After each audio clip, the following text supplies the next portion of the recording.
pueblos indígenas. Mi nombre es Jaime Godoy, soy coordinador nacional para Chile del proyecto de conducta empresarial responsable para América Latina y el Caribe. Y para introducir este webinario y esta presentación el día de hoy, quiero dejar con ustedes a Bernardita, nuestra coordinadora y contraparte desde la Sociedad Nacional de Minería, para que haga la moderación y la introducción del evento del día de hoy. Adelante, Bernardita. Muchas gracias, Jaime. Buenas tardes a todos. En nombre de Sonami y del equipo que está acompañándonos en este webinar, les damos nuestra más cordial bienvenida. Este es un evento de lanzamiento en Chile de un curso sobre empresas y pueblos indígenas desarrollado por la OIT en el marco del proyecto de conducta empresarial responsable para América Latina y el Caribe, CERALC. Su lanzamiento se efectúa en alianza con la Sociedad Nacional de Minería y está acompañándonos don Jorge Riesco, el presidente de Sonami, a quien invito a que nos dé un saludo de bienvenida. Gracias, Bernardita. Buenos días a todas y todos. Es para la Sociedad Nacional de Minería una muy grata ocasión de renovar lazos en su ya prolongada y fructífera relación con la Organización Internacional del Trabajo, a través de la capacitación de socios de Sonami interesados en aprender sobre buenas prácticas empresariales y de conducta responsable. Hace un par de años, eh, a través de la OIT, la única agencia tripartita de la ONU, que reúne a gobiernos, empleadores y trabajadores de los 193 Estados miembros, se unió a Tsunami para desarrollar un curso especialmente dedicado a las asociaciones gremiales que permitiera mejorar su capacidad de gestión y representación empresarial y al mismo tiempo de mejorar la capacidad de comunicar y transmitir de manera efectiva el trabajo gremial. Dicho curso, al que asistieron líderes de diversas gasolineras de la región de Atacama, tuvo una excelente acogida por parte de la comunidad de la pequeña minería. Me permito recordarlo hoy día porque, de la mano con el proyecto de conducta empresarial responsable en América Latina y el Caribe, de la OIT, CERALC, estamos presentando este curso online llamado Empresas y Pueblos Indígenas, que permite aprender buenas prácticas en materias relacionadas con la aplicación del Convenio 169, las que incluyen cómo realizar una buena línea base en los grupos de pueblos originarios y cómo intentar entender su cultura y buscar intereses compartidos, circunstancias estas claves en los diálogos a los que induce ese convenio. En esta oportunidad quiero dar la bienvenida a la oficial a cargo de la Oficina de la OIT para el Cono Sur de América Latina, Carmen Bueno, buena amiga de nuestra casa, a don Hernán Coronado, especialista regional de la OIT sobre pueblos indígenas, y a Jaime Godoy, coordinador de la OIT sobre pueblos indígenas, perdón, del proyecto Conducta Empresarial Responsable en América Latina y el Caribe de la OIT. También entiendo que nos acompaña doña Karen Rosales, nueva responsable de las actividades con empleadores de la OIT ACTEM en Santiago, y doña Olga Orozco de CERAL de OIT basada en Lima. Creemos que este curso en español y gratuito es un esfuerzo para hacer en Chile más y mejor minería y para promover el mejor entendimiento entre los chilenos a través del mejor conocimiento de un instrumento que ha cobrado una gran importancia en un aspecto fundamental para los proyectos mineros, especialmente como es el de las relaciones comunitarias, en este caso indígenas.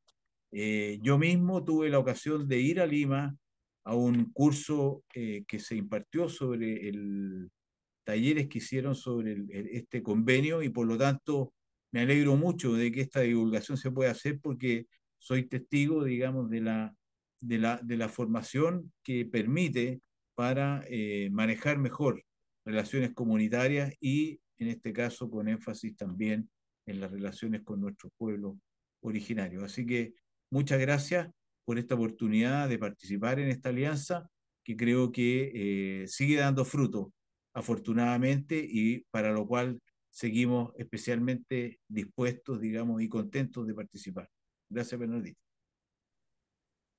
Le agradezco las palabras, Jorge, y a continuación invitamos a Carmen Bueno, oficial a cargo de la oficina de la OIT para el Cono Sur en América Latina, para que nos brinde unas palabras introductorias.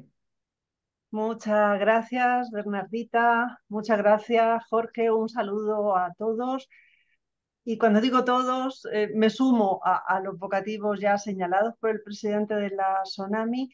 Permítanme, en primer lugar, transmitirles un afectuoso saludo en nombre del director, de nuestro director de la oficina de la OIT para el Cono Sur, Fabio Bertranu, que se encuentra de misión fuera del país atendiendo otras solicitudes, pero que me ha pedido que en nombre de OIT y del proyecto Conducta Empresarial Responsable en América Latina y el Caribe me sume al lanzamiento de este curso sobre empresas y pueblos indígenas que OIT a través del proyecto CERALC ha organizado en conjunto con la SONAMI.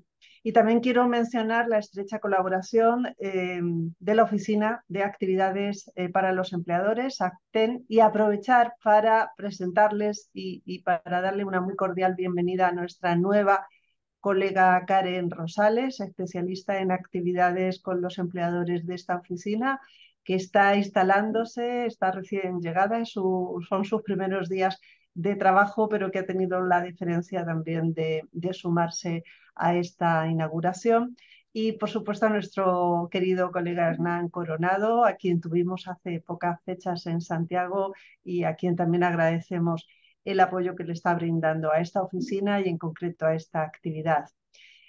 Bueno, el tema de pueblos indígenas, saben que desde los inicios la OIT ha estado fuertemente comprometida con esta materia. Recordemos que el convenio 169 sobre pueblos indígenas y tribales es el único tratado internacional que se ocupa exclusivamente de esta temática, y el programa de trabajo decente de la OIT con la igualdad de género y la no discriminación como preocupaciones transversales sirven de marco para orientar el relacionamiento de las empresas con los pueblos indígenas.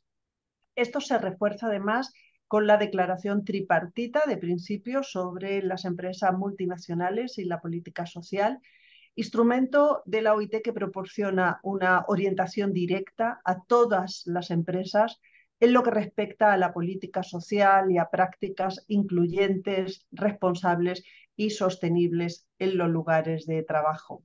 Esta declaración, como digo, ofrece una orientación clara sobre cómo las empresas, a través de sus operaciones y su conducta empresarial responsable, pueden contribuir a la consecución del trabajo decente.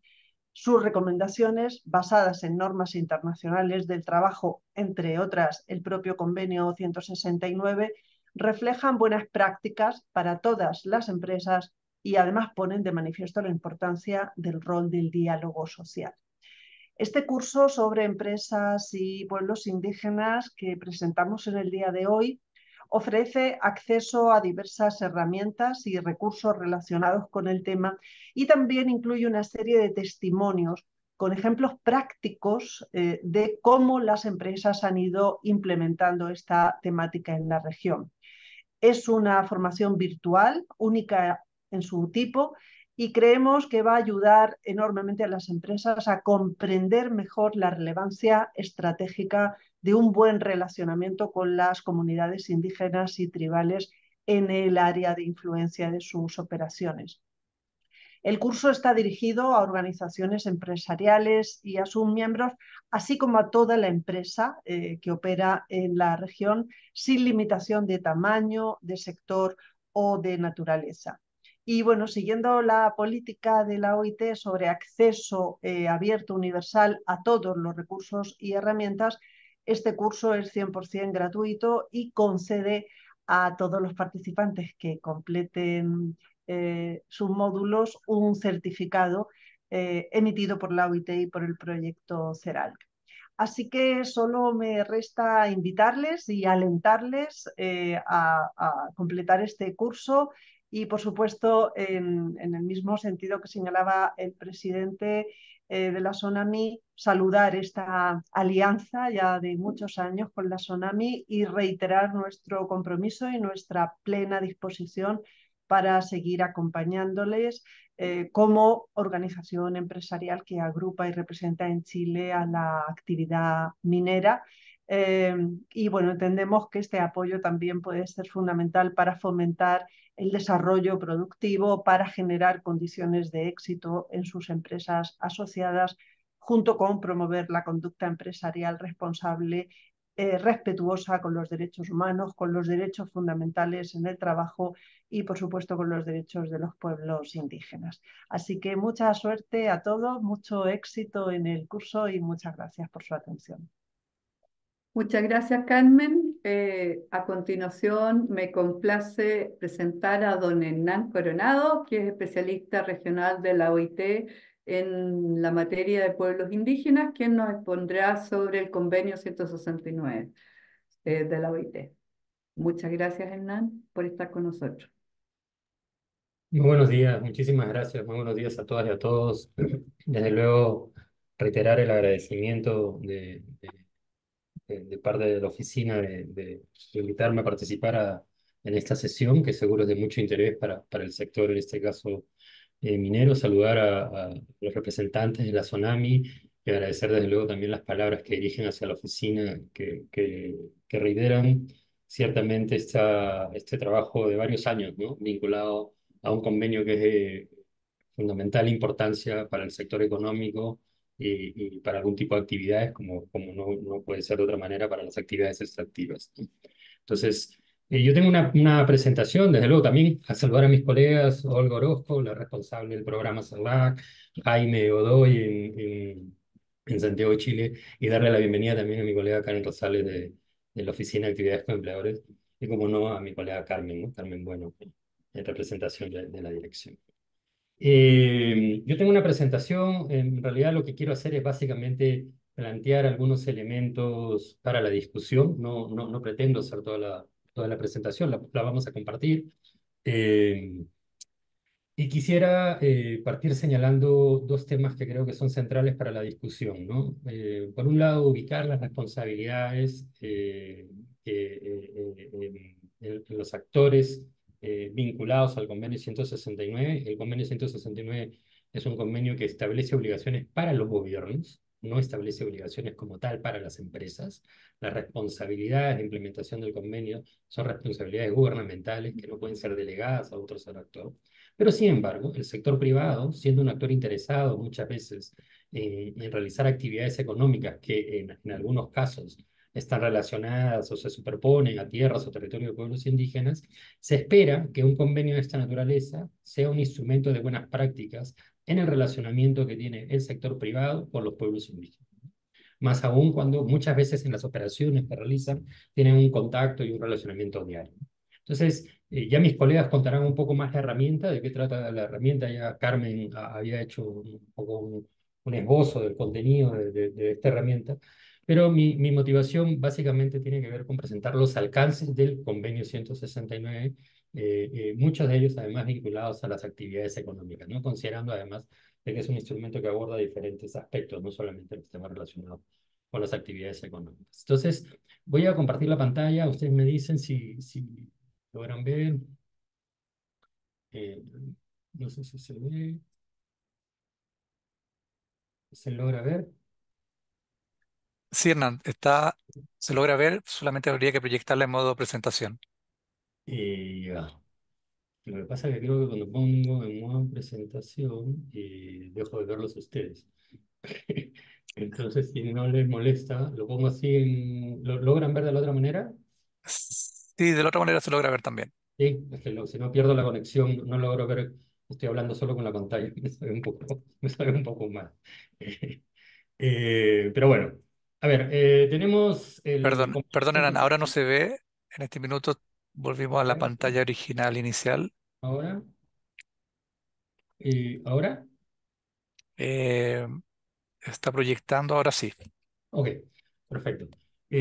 Bueno, la OIT se ocupa de las cuestiones indígenas desde su fundación prácticamente, ¿no? En la década de 1920, la OIT comienza a trabajar los temas vinculados a pueblos indígenas, en ese entonces llamadas poblaciones indígenas, poblaciones nativas, poblaciones aborígenes, preocupadas básicamente por la situación en la que se encontraban estas poblaciones, que en muchos casos eran objeto de esclavitud o de trabajo forzoso, ¿no? Es así que la OIT realiza estudios en lo que en ese momento habían sido las colonias europeas, y se da cuenta, a partir de esos estudios, que esta población era objeto de discriminación, explotación y situaciones de trabajo forzoso. Eso motivó a que la OIT adopte en 1930 un convenio, que es un convenio, es uno de los convenios fundamentales de la OIT, que es el convenio número 29, el convenio sobre trabajo forzoso. Esta información que tiene que ver con un dato histórico no es un dato menor, porque lo que refleja es básicamente que la OIT es una agencia del sistema de Naciones Unidas que está abocada a los temas de pueblos indígenas desde su creación, ¿no? El convenio 169 es uno de los tantos instrumentos con los que la OIT ha tratado las cuestiones relativas a pueblos indígenas. Hoy por hoy, como mencionaba mi colega Carmen, es el único instrumento abierto a ratificación que trata de manera exclusiva los derechos individuales y colectivos de los pueblos indígenas. No existe otro instrumento que tenga esas características en el derecho internacional. Eso no quiere decir que no existan otros instrumentos que tratan los derechos de los pueblos indígenas. Lo que estamos diciendo, lo que estoy diciendo con esta explicación, es que es el único instrumento que tiene estas características, que establece obligaciones jurídicas para los gobiernos que lo ratifican, y tal es el caso de Chile, que lo ratificó en el año 2007. El convenio, como les digo, es uno de los tantos convenios que trató las cuestiones vinculadas a pueblos indígenas. En el pasado, la OIT trató las cuestiones en convenios también sobre la abolición de sanciones penales para trabajadores indígenas. Hoy convenios que se encuentran en desusos, que no son aplicados. Y hay un convenio antecesor al convenio 169, que la OIT adopta en representación del sistema de Naciones Unidas, un sistema de Naciones Unidas recientemente creado en 1957, que es el convenio 107. Y el convenio 107 lo que busca es básicamente asegurar que las poblaciones indígenas, en el término no se habla de pueblos indígenas, las poblaciones indígenas puedan ser asimiladas al resto de la población, porque se creía en ese entonces que las poblaciones indígenas iban a desaparecer y como tal lo mejor que podía ocurrir era ser asimiladas al resto de la población. Desde luego las poblaciones indígenas no desaparecieron, sino por el contrario, tuvieron mayores y mejores niveles de participación, comenzaron a comparecer en espacios internacionales, también con sus gobiernos, y eso dio pie a que la OIT en 1989 adoptara un nuevo convenio que revisa el convenio 107 y se adopta, por lo tanto, el convenio 160. Hago esta explicación porque muchas veces la pregunta surge, bueno, ¿y por qué es que la OIT, ¿no? La Organización Internacional del Trabajo, que corresponde que tiene este carácter único en el sistema de Naciones Unidas, tripartito, que además tiene como una característica fundamental, específica y única en el sistema de Naciones Unidas, las competencias normativas? No hay otra agencia en el sistema de Naciones Unidas que tenga una función normativa. Lo que hace la OIT regularmente es adoptar convenios y recomendaciones que surgen de un mecanismo denominado diálogo social, que es este mecanismo en el cual los tres actores, gobiernos, trabajadores y empleadores, se ponen de acuerdo sobre determinadas temáticas que buscan ser abordadas a través de determinada normativa llamada convenios o recomendaciones. Eso también ocurrió con el tema de pueblos indígenas, porque muchas veces, lo que les menciono, ¿no? La gente dice, bueno, ¿por qué es que la Organización Internacional del Trabajo trata las cuestiones de recursos naturales, de consulta, de tierras, territorio? ¿Cómo es que la OIT terminó trabajando estos temas? Y las razones básicamente son estas razones muy rápidamente descritas, que tienen que ver con razones históricas, ¿no? La discusión del trabajo en el campo vinculado a los temas indígenas que dio pie a otras formas de explicación sobre los niveles de participación, sobre las tierras, el trabajo y el mundo indígena, antes en algunos países llamados campesinos, que originó discusiones vinculadas a la identidad colectiva, a la identidad cultural. Entonces, de hecho, no es casualidad, y ya con esto termino un poco la referencia, esta es un poco de introducción histórica, no es casualidad que los ministerios de trabajo en la década de los 50, muchos ministerios de trabajo en América Latina se denominaran ministerios de trabajo y asuntos indígenas, ¿no? Y eso tenía que ver básicamente en América Latina con que muchos países iniciaron procesos de reformas agrarias y la discusión de la reforma agraria también está vinculada a los temas a las situaciones del trabajo. Entonces, Hay una historia detrás del convenio 169 que se remonta a un trabajo de casi 100 años, ¿no? Que además, en un hecho anecdótico, surge en Chile. Y siempre destaco esta información cuando tengo las conversaciones en Chile, ¿no? La primera discusión en donde se incorpora la discusión del trabajador indígena es en Chile, en la primera conferencia regional americana, en donde un delegado del gobierno de Perú plantea ante la conferencia regional la situación del trabajador indígena. Eso dio pie a que años después, en la ciudad de La Paz, en Bolivia, la OIT convocara al primer grupo de expertos indígenas y que originó luego un programa que operó también en Chile, que se denominó la Misión Andina, un programa liderado por la OIT en coordinación con algunas agencias recientemente creadas, salvo la OPS, que tenía muchos años, y que tenía que ver básicamente con ayudar a la situación de la formalización en el trabajo, de generar mayores y mejores herramientas para el trabajo de los indígenas, ¿no? Ese enfoque, desde luego, fue discutido. Hay otros temas vinculados al mundo indígena que tienen que ver justamente con la conexión del trabajo con las tierras, la vinculación de las tierras con la identidad colectiva, el alcance de los derechos colectivos, ¿no? El entendimiento de las tierras como en su dimensión colectiva y no solamente individual, los temas de consulta y participación como elementos básicamente para asegurar que los pueblos indígenas puedan influenciar con sus prioridades de desarrollo las decisiones que adoptan los gobiernos. Entonces, tenemos un convenio ratificado principalmente en América Latina, es la región en donde se cuenta con el mayor número de experiencias, y la OIT cuenta con una estrategia que adoptó nuestro Consejo de Administración vinculada a la promoción de los derechos de los pueblos indígenas. Surge también siempre la pregunta, y probablemente mucha de ella vinculada a la legislación sobre temas de consulta, por ejemplo, sobre cuál es el carácter, cuál es muchas veces dicen, bueno, no se aplica el convenio porque no está reglamentado, ¿no? O muchas veces en la discusión dice, falta reglamentar el convenio 169. Y en realidad eso es una afirmación que no es exacta. El convenio 169 es un convenio de carácter autoejecutable que no necesita reglamentación. Es decir, los gobiernos no pueden excusar sus responsabilidades señalando que no aplican determinadas disposiciones del convenio porque este no tiene una reglamentación. El convenio entra en vigencia un año después de su depósito ante el OIT y por lo tanto todas las disposiciones establecidas en el convenio surgen eficacia y por lo tanto son de obligatoriedad para los gobiernos. Desde luego, comprendemos también que determinadas disposiciones del convenio 169 requieren un esfuerzo mayor de parte de los gobiernos para transformar esto en políticas y programas, ¿no? Y como ocurre en nuestra legislación en América Latina, el desarrollo de políticas, programas, incluso la planificación presupuestal, requiere en muchos casos de la adopción de determinada legislación. Entonces, si bien el convenio es autoejecutable y los gobiernos están en la obligación de implementar este instrumento desde su depósito ante el OIT, determinadas disposiciones, por ejemplo, la creación de instituciones, requieren de un esfuerzo mayores que puedan verse traducidos muchas veces en la legislación y en la práctica, ¿no? Eso ocurre, por ejemplo, con los mecanismos de consulta, que en algunos casos incluso los mecanismos de consulta fueron descritos antes de la adopción del convenio 169. Recordemos que Chile, por ejemplo, es uno de los pocos países en la región que ya para la adopción del convenio 169 tenían una legislación de la década del 90 llamada la ley indígena, ¿no? Que además surge, como ustedes muy bien saben, de un proceso de diálogo, ¿no? Del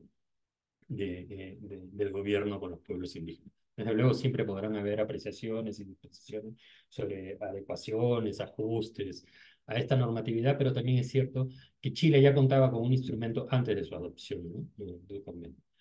El marco que creo que también es importante establecer es lo que señala el artículo 34, que es la flexibilidad. Se señala que la naturaleza y el alcance del convenio 169 debe darse de manera flexible, ¿no? Teniendo en cuenta las condiciones propias de cada país. Ahora, la flexibilidad es sobre las formas de la implementación, no sobre los derechos, ¿no? Los derechos están claramente establecidos en el convenio 169 y más bien lo que se espera es que para poder garantizar ante la diversidad, ¿no? de los pueblos indígenas, que muchas veces hay una alta diversidad de pueblos dentro de un país, se esperan marcos flexibles, no reglas generales que ayuden a los gobiernos a implementar ese instrumento. Sin embargo, también tenemos un artículo, que es el artículo 35, que establece las normas mínimas. A ver, en lectura del instrumento, de la propia OIT, el artículo 35 no es un principio de interpretación del convenio 169. No es de que el convenio se interpreta a la luz de otros instrumentos o a la luz de otros acuerdos, o etcétera. No. Lo que reconoce el convenio 169 es que pueden haber otros instrumentos, incluso legislación nacional, tratados, etcétera, que pudieran ser, a entender de los gobiernos, más favorables. En cuyo caso, lo que hace el convenio 169 es reconocer eso, pero en ningún momento ese reconocimiento supone que el convenio 169 es interpretado a la luz de otros instrumentos o que esas nuevas disposiciones que están en otros instrumentos internacionales modifiquen el contenido del convenio 169. Y esto, que puede ser una discusión muy jurídica, tiene implicancias también en la aplicación, ¿no? Porque claro, muchas veces se puede confundir en el marco de los instrumentos que hay que tratan las cuestiones relativas a pueblos indígenas.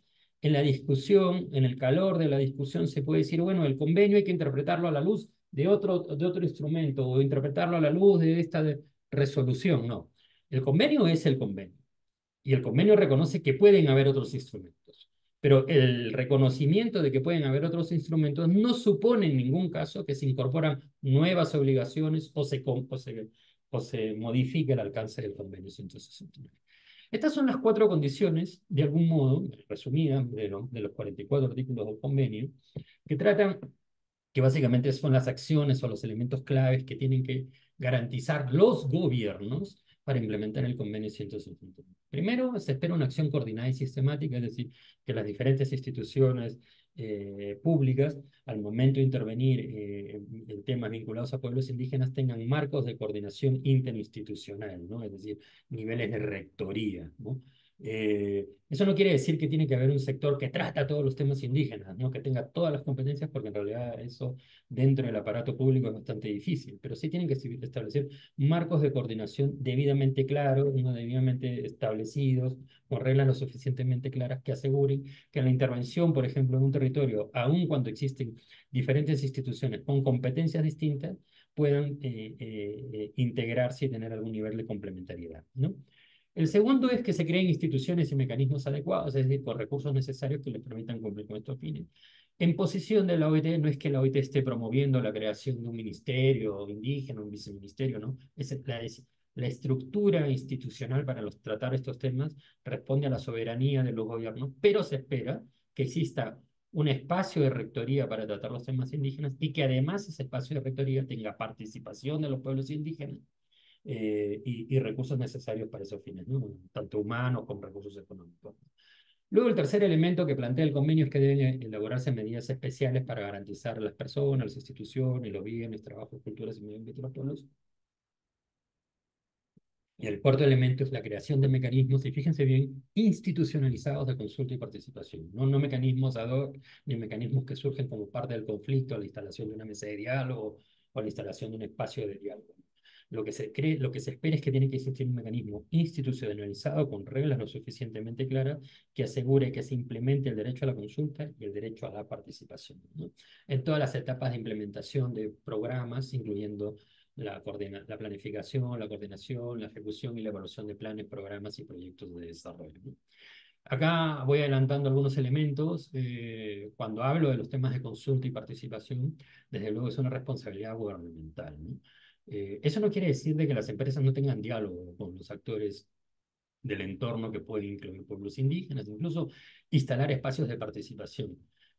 Pero eso responde a los marcos de debida diligencia, ¿no? Los marcos, las políticas corporativas del sector para tratar determinados temas, por ejemplo, la inclusión de personas indígenas en actividades laborales, el relacionamiento con las comunidades indígenas para tratar los temas de educación, salud, etcétera, que son responsabilidades gubernamentales que desde luego el sector privado en las cuales puede colaborar, pero esa colaboración, ese marco de debida diligencia, esas pautas o políticas corporativas, muchas de ellas vinculadas desde el enfoque de derechos humanos, en ningún caso deberían suponer, primero, que las empresas asuman una responsabilidad que corresponde al ámbito gubernamental, que es la aplicación del convenio. Desde luego pueden colaborar en la aplicación, pero no suponer una responsabilidad. Y lo segundo, que ninguna de esas acciones debería superponer las responsabilidades que tienen los gobiernos. Es decir, por muy buenas intenciones que haya el sector privado para establecer un mecanismo de consulta, pues bueno, ese mecanismo de consulta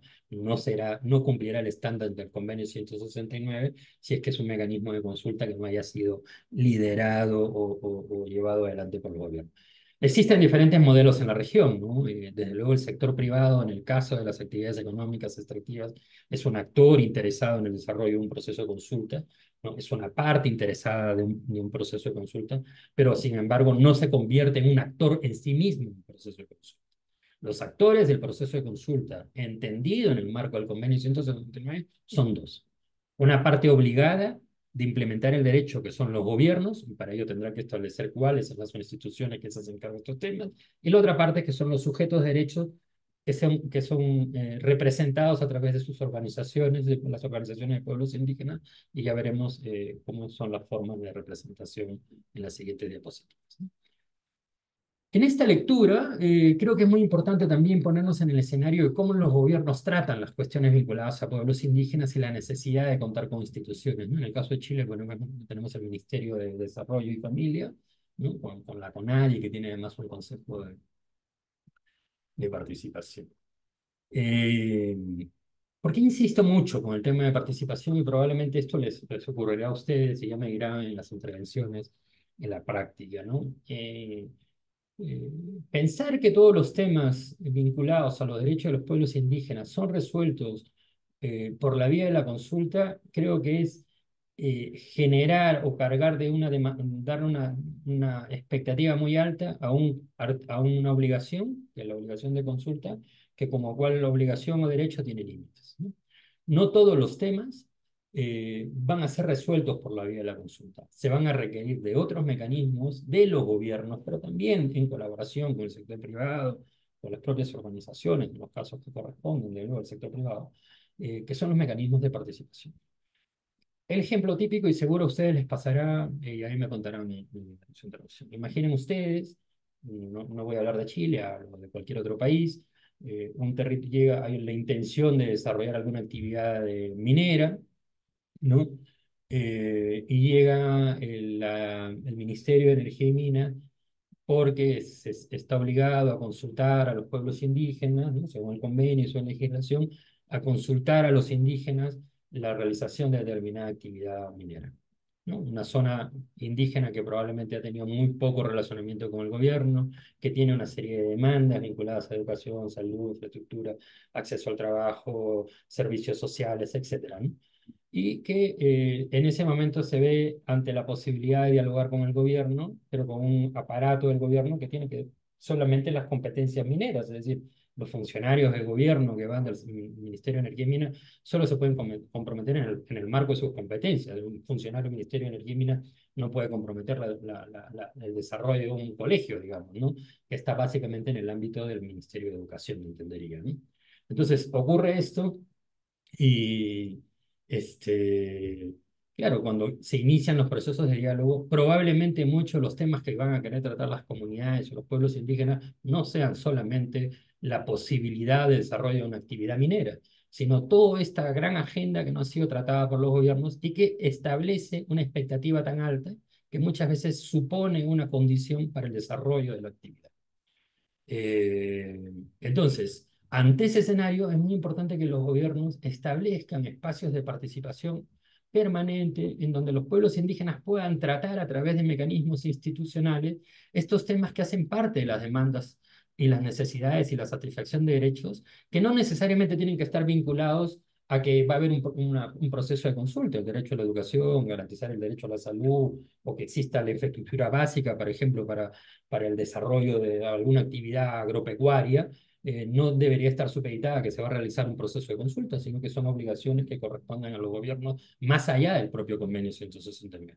Pero muchas veces la realidad hace que cuando llegan las autoridades, llega la empresa a tratar con las comunidades, estos temas terminan siendo temas centrales en la discusión que desvían el foco del proceso de consulta, ¿no?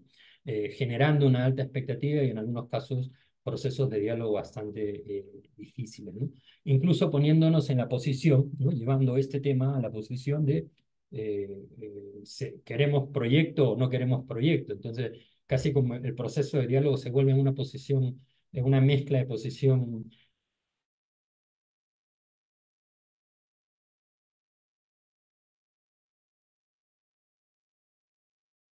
acto tipo referéndum o consulta ciudadana, donde se gana por una elección, la ganan las mayorías respecto de quienes dijeron sí o quienes dijeron no, sino el proceso de consulta, la obligación de consulta, tiene que ver, como corresponden los instrumentos de la OIT, con un mecanismo de diálogo que implica en muchos casos esfuerzos importantes de las partes para lograr el acuerdo o el consentimiento.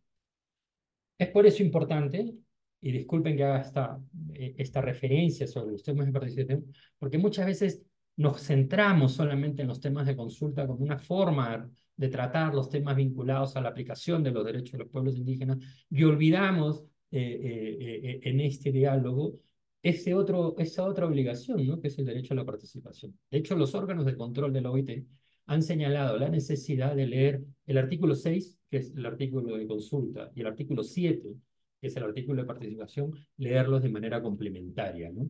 Para asegurar que las decisiones tengan sostenibilidad en el tiempo, ¿no?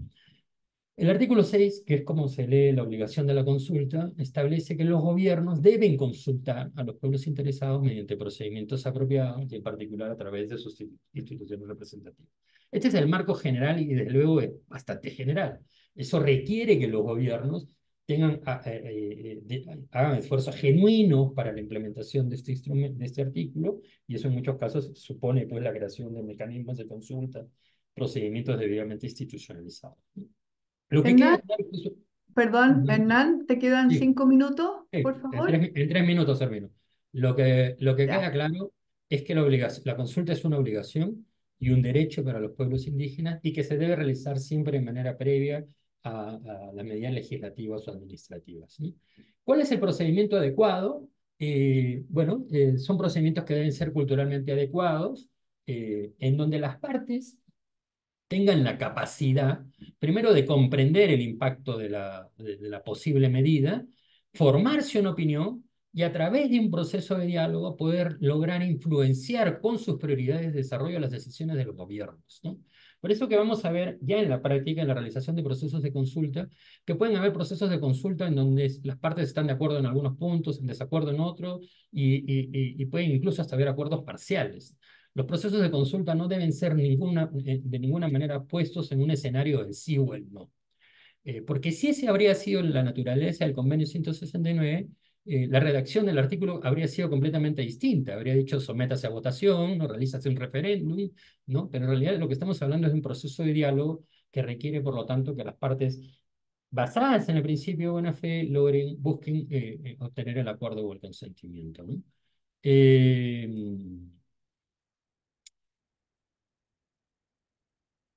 Estas son las consultas específicas en el caso del convenio 169, la que corresponde a ustedes, muchas veces vinculados ante la prospección o explotación de minerales, antes del traslado a la reubicación. Esto solamente debe efectuarse con el consentimiento de los pueblos, siempre que se considere la enajenación o la transmisión de las tierras, en relación con la organización y funcionamiento del programa y en relación con la alfabetización, ¿no?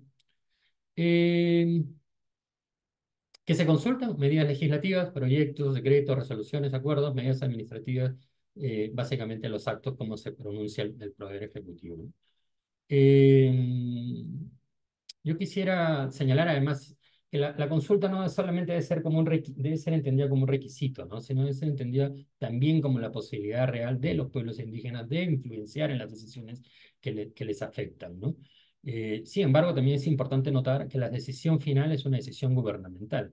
Eso no quiere decir que los gobiernos pueden tomar cualquier decisión. Eso lo que quiere decir es que los gobiernos están limitados en el ejercicio de su decisión a tomar decisiones que respeten los derechos humanos y desde luego respeten los instrumentos que han ratificado, como el convenio 169. En el caso que hubieran acuerdos, se espera que estos acuerdos se vean reflejados en la decisión final, ¿no? Pero en cualquier caso, la decisión siempre está del lado del gobierno, porque son los gobiernos los que adoptan las medidas, son los gobiernos los que aprueban las leyes, son los gobiernos los que autorizan las actividades, ¿no?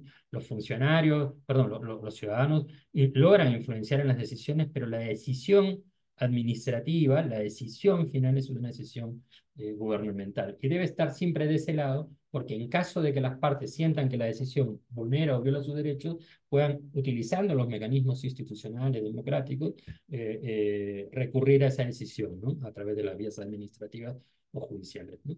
Muchas veces esto yo sé que puede ser muy técnico y puede generar cierta desazón, ¿no? Cuando tú le dices a los pueblos indígenas, sí, bueno, la decisión final es de los gobiernos, pareciera ser que el proceso no tiene ningún sentido porque al final alguien va a tomar una decisión que no son ellos. Y esa es una lectura bastante limitada, reducida de entender las decisiones de los gobiernos. Los gobiernos deben tomar decisiones en el marco del respeto a los derechos y desde luego esas decisiones deben verse influenciadas por estos procesos de diálogo que finalmente lo que buscan es, en la parte procedimental, que las partes logren el acuerdo o consentimiento, pero en la parte sustantiva, en el fondo, lo que busca la consulta es que los pueblos indígenas, con conocimiento de causa, luego de haberse formado una opinión, puedan influenciar con sus prioridades de desarrollo respecto a ese proyecto o esa medida, las decisiones que van a adoptar los gobiernos, ¿no? Y ahí surgen, desde luego, diferentes retos, diferentes escenarios, ¿no? Entonces, bueno, yo creo que hasta acá me quedo y yo creo que pueden haber quizás más preguntas. Sí, No sé si Hernán, tenemos algún minuto, ¿no? tenemos un par de preguntas para ti, por lo que te ruego que esperemos al final. Yo creo que la vamos a hacer ahí. ¿Ok? Quiero agradecerte por la presentación y también me gustaría dejar con ustedes a Jaime Godoy, el coordinador para Chile del proyecto CERALC, quien nos va a contar acerca del curso. Jaime.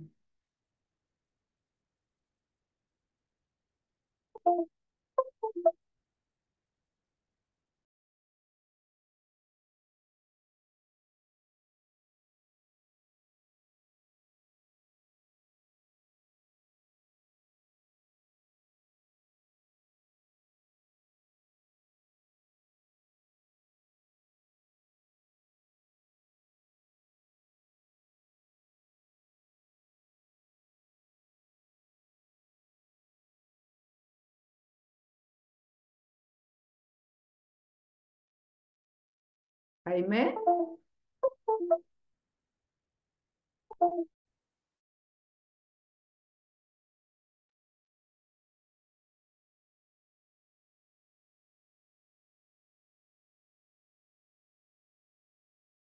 Bueno, aprovecho mientras tanto, Hernán, hay varias personas que han pedido tu presentación.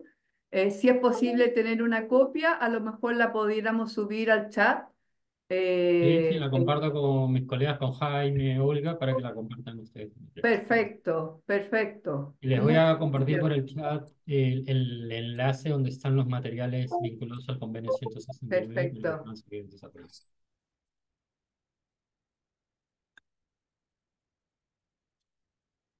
Bernardita, ahora creo que sí, mi conexión estaba inestable. Estaba intentando ver cómo solucionarlo, pero creo que volvió la conexión. Hemos tenido algunos problemas de conectividad, así que disculpas por ello. Em, Voy a hacer una proyección de mi pantalla también rápidamente.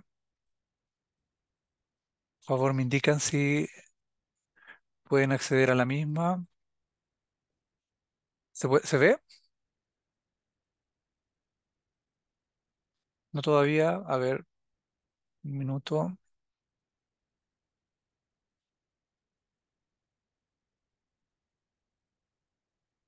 ¿Y ahora la logran ver? Ahí sí. Genial. Bueno, tenemos unos minutitos para no retrasar también y tener el espacio de preguntas y de respuestas, que es uno de los espacios más ricos. Me toca presentarles el curso y sobre todo entusiasmarles a que lo puedan realizar. Lo primero que quiero compartirles es muy brevemente quiénes somos. El proyecto de conducta empresarial responsable es un proyecto que es implementado por tres agencias. OIT es una de ellas, pero también nos acompaña la Oficina de Naciones Unidas para los Derechos Humanos y la Organización para la Cooperación y Desarrollo Económicos. Es un proyecto financiado por la Unión Europea que ya cumplió una primera fase de 4 años más una fase de transición en miras a una segunda fase de implementación. Implementación que se hace además en 9 países, Chile es uno de ellos, pero se hace en Argentina, en Brasil, en Colombia, en Costa Rica, en Ecuador, México, Perú y Panamá. Y el principal objetivo es promover prácticas basadas en la conducta empresarial responsable, que asimismo se entienden y son basadas en el respeto de los derechos humanos y derechos fundamentales del trabajo. Entonces, el curso lo que busca en un primer momento, en una primera aproximación, es hacer esta vinculación entre introducir el concepto de la conducta empresarial responsable, pero asociarlo efectivamente con esta base normativa, como bien mencionó Hernán, que la provee el convenio de la OIT sobre pueblos indígenas y tribales, pero también sobre estas orientaciones marco que provee la OIT en el marco o en el contexto de las actividades empresariales, como son la Declaración Tripartita de Principios sobre las empresas multinacionales y la política social, entre otros instrumentos, por cierto. En ese escenario, en ese contexto, lo que se busca es entregar un material que sea práctico, que tenga una finalidad muy concreta para el uso diario cotidiano por parte de las empresas, en la lógica de comprender mejor la relevancia estratégica de un buen relacionamiento con las comunidades indígenas y tribales en las áreas de operaciones. El curso va dirigido, y lo repito, ya se dijo, pero va dirigido a toda empresa en la región. Entonces nosotros tenemos una alianza y estamos muy contentos de esta alianza con Tsunami, pero el curso no está solamente dirigido a empresas del sector extractivo minero, sino que está dirigido a cualquier otra empresa, las que se relacionan evidentemente con el sector extractivo y minero en su cadena de valor, pero cualquier otra empresa de cualquier naturaleza y en cualquier lugar en la región. El curso que hoy día lanzamos en esta alianza está en español, pero por cierto también está en portugués porque lo, lo proponemos para Brasil. Eh, no solamente está dirigido a empresas, y aquí es importante rescatar esta alianza con Tsunami, la labor y el rol que cumplen organizaciones de empleadores y organizaciones de empresas es clave. Algo importante, y lo vamos a mencionar luego a nivel de los beneficios o recursos que ofrece este curso, tiene que ver con el acompañamiento que se puede permitir, justamente un acompañamiento organizado con asociaciones de empresas como es Tsunami. Y en ese sentido, pasar rápidamente a contarles en una mirada muy rápida, muy general, en un overview, cuáles son los contenidos. Es un curso que tiene una duración no mayor de 2 horas, es un curso completamente virtual, entonces uno lo puede iniciar e ir avanzando y terminando en el momento que vaya estimando, pero en una duración total uno debería pensar en unas 2 horas de dedicación, que tiene un módulo introductorio para hablar efectivamente sobre qué se entiende como conducta empresarial responsable, cuáles son las consideraciones que un proyecto, no solamente al inicio, sino en el curso de este proyecto, de sus operaciones, debiera tener en cuenta. Y para pasar rápidamente a aspectos más sustantivos como son la construcción de un relacionamiento entre empresa y pueblos indígenas a partir de una línea de base participativa. Se habló mucho, Hernán lo mencionó también, sobre la participación, el rol de la participación, el rol de la consulta, entender también qué significa a nivel de conceptos y responsabilidades consulta previa, a quién le corresponde, cuál es el rol que tiene el Estado y cuál es la contribución que pueden tener las empresas. Entonces, en esta lógica de una línea de base participativa se abordan estos conceptos y estas posibilidades y estas oportunidades para luego hablar directamente de lo que significa lo que nosotros promovemos desde el proyecto basado en estos instrumentos internacionales de la conducta empresarial responsable, la debida diligencia basada en riesgo. Pero aquí no solamente son riesgos en la lógica de los impactos, impactos que pueden tener un carácter positivo, pero también en algunos casos pueden generar adversidades o impactos negativos, pero también la lógica de los intereses compartidos, algo que es clave en el relacionamiento y en la mirada es cruzar o vincular este proceso de debida diligencia empresarial con efectivamente la identificación de intereses compartidos que permitan a lo largo la sostenibilidad del proyecto, al mismo tiempo que permitan el desarrollo sostenible de los pueblos indígenas. Y para terminar con un módulo que apunta sobre todo a recoger buenas prácticas en seguimiento a los acuerdos obtenidos, a los acuerdos alcanzados, a partir de este relacionamiento, de esta base de participación, de esta identificación de riesgo, pero también de intereses compartidos, se llegan a acuerdos. Estos acuerdos son sostenidos y deben ser sostenidos tanto por las empresas como por las comunidades. Entonces aquí el enfoque del curso tiene un objetivo de recoger prácticas y testimonios empresariales que dan cuenta de qué han hecho, cómo han avanzado y cómo han logrado sostener que estos acuerdos vayan más allá incluso del proyecto inicial. Y por otro lado, cómo vincular al Estado en el sostenimiento de estos acuerdos, de estos relacionamientos empresas, comunidades. A nivel de beneficios, está pensado el curso como una herramienta práctica, entonces no es necesariamente un curso tradicional de contenidos teóricos, sino la idea es que al momento que uno va avanzando en cada uno de los módulos, uno pueda ir atendiendo una suerte de checklist para entender y verificar dónde estamos como proyecto, dónde estamos en las operaciones, si estamos atendiendo o no estas consideraciones. Nos permite, evidentemente, tener una radiografía para aspectos para mejorar, pero también aspectos para visibilizar. Hay ejercicios dinámicos que ayudan también a asimilar la comprensión de los contenidos, pero en la lógica de nuevo concreta y práctica, la idea es que al finalizar estos 4 módulos vamos a tener una suerte de autoevaluación diagnóstica que nos va a decir, bueno, he visto todos estos contenidos, ¿dónde nos situamos nosotros como proyecto, como operaciones, como empresa?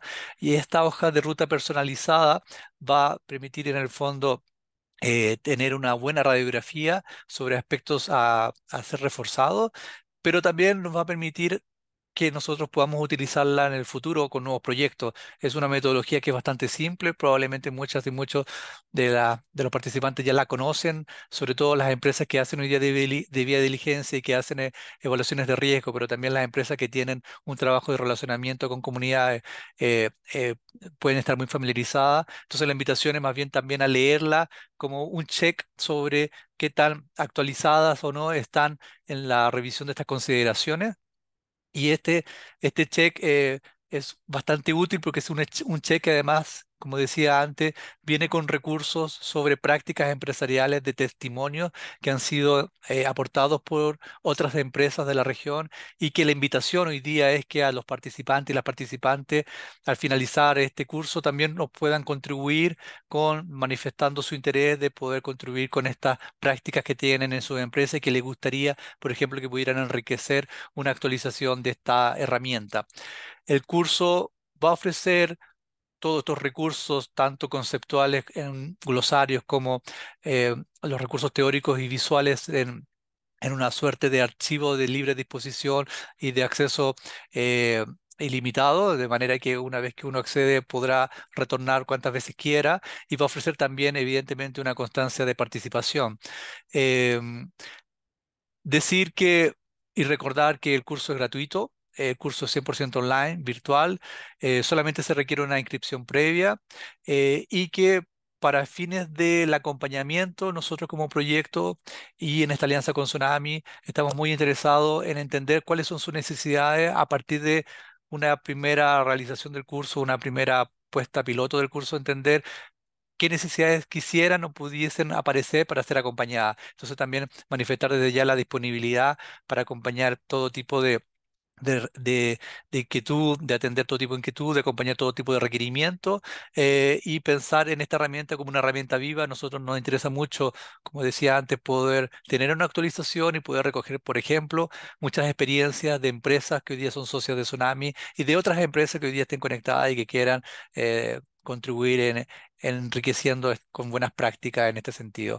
Termino aquí para poder de alguna manera, muy brevemente, quería hacer este overview, esta presentación general del curso, pero creo que lo importante es poder atender ahora también algunas preguntas que hemos visto ya en el chat. Muchas gracias, Bernardita.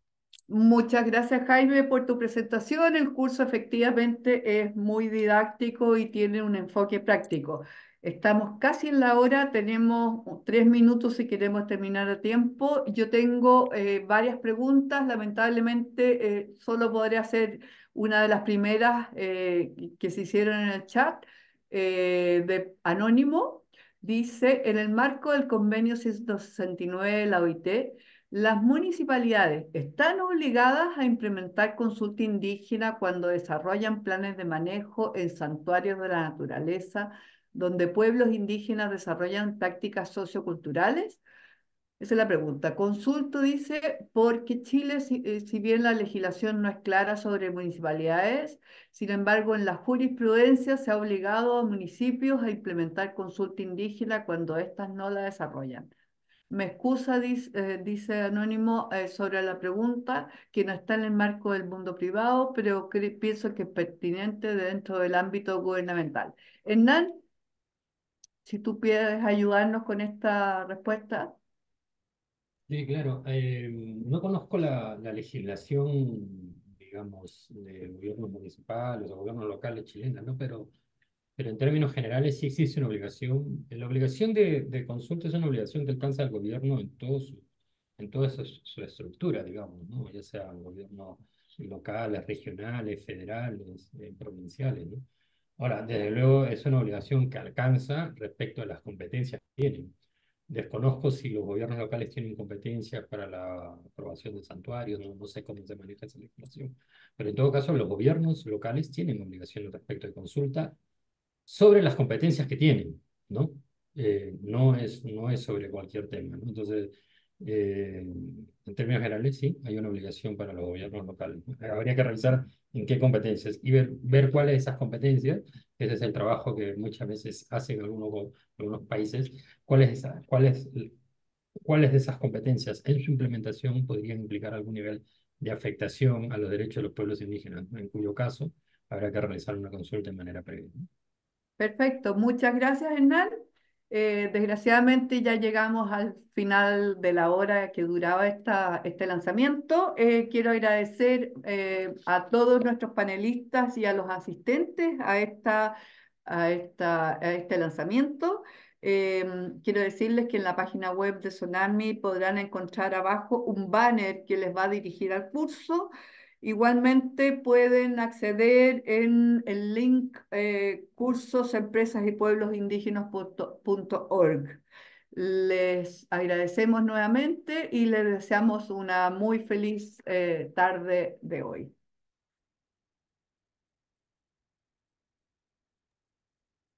Muchas gracias, Bernardita. Muy feliz tarde igualmente para todas y todos. Que estén bien.